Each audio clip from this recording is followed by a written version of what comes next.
Assalamualaikum warahmatullahi wabarakatuh. Selamat datang kembali di channel ini. Seperti biasa, kita akan membahas mengenai fenomena-fenomena geografi yang ada di sekitar kita.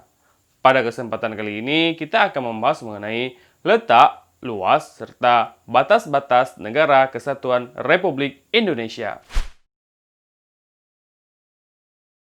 Pada pertemuan kali ini, Kakak akan membahas mengenai letak astronomis Indonesia.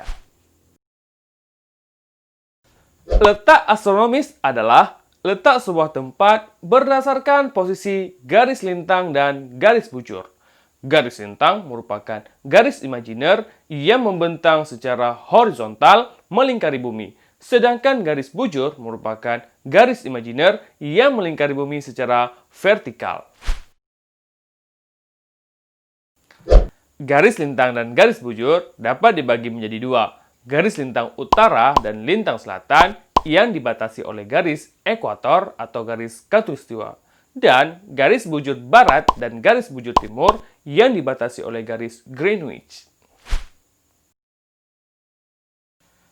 Letak astronomis juga dapat mempengaruhi sebuah wilayah berkaitan dengan iklim dan pembagian zona waktu.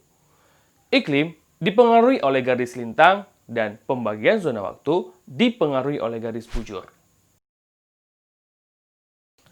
Letak astronomis Indonesia adalah antara 6 derajat lintang utara sampai dengan 11 derajat lintang selatan dan 95 derajat bujur timur sampai dengan 141 derajat bujur timur. Berdasarkan letak astronomis tersebut, Indonesia berada di garis khatulistiwa. Jika dilihat dari posisi astronomis, Indonesia berada di kawasan tropis dan berada di bumi belahan timur.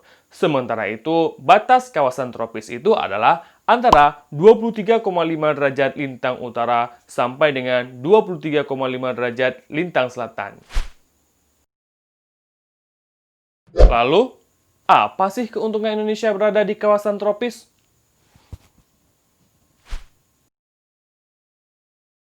Yang pertama, keuntungan Indonesia berada di kawasan tropis adalah di Indonesia hanya terjadi 2 kali pergantian musim dalam setahun, yaitu musim hujan dan musim kemarau. Selanjutnya, posisi ini membuat Indonesia selalu disinari matahari sepanjang tahun, yang memungkinkan aktivitas masyarakat dapat berlangsung sepanjang tahun.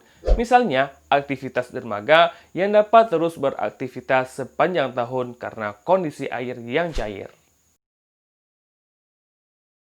Keuntungan selanjutnya dapat dirasakan oleh flora dan fauna. Negara-negara yang berada di kawasan iklim tropis pada umumnya dilimpahi alam yang luar biasa. Curah hujan yang tinggi dan penyinaran matahari sepanjang tahun membuat tanah subur dan flora dan fauna juga sangat beraneka ragam. Keuntungan lain yang bisa kita rasakan yaitu memiliki kelembaban udara yang tinggi yang menyebabkan curah hujan yang tinggi pula. Ternyata, akibat letak astronomi secara melintang, kita memiliki kisaran suhu udara yang tinggi, namun perubahan suhu yang relatif stabil. Hal inilah yang menyebabkan makhluk hidup dapat tumbuh dan berkembang dengan baik. Ada lagi nih keuntungannya, yaitu perubahan dan perbedaan tekanan udara yang relatif kecil. Hal inilah yang menyebabkan Indonesia jarang terjadi angin kencang atau badai. Kemudian, dampak dari letak astronomi secara membujur yaitu antara 95 derajat bujur timur sampai dengan 141 derajat bujur timur. Di Indonesia terjadinya 3 pembagian zona waktu, yaitu waktu Indonesia Barat, waktu Indonesia Tengah, dan waktu Indonesia Timur. Cukup sekian pembahasan dari kakak, lebih dan kurang kakak mohon maaf, dan nantikan video-video selanjutnya. Terima kasih telah menonton. Assalamualaikum warahmatullahi wabarakatuh.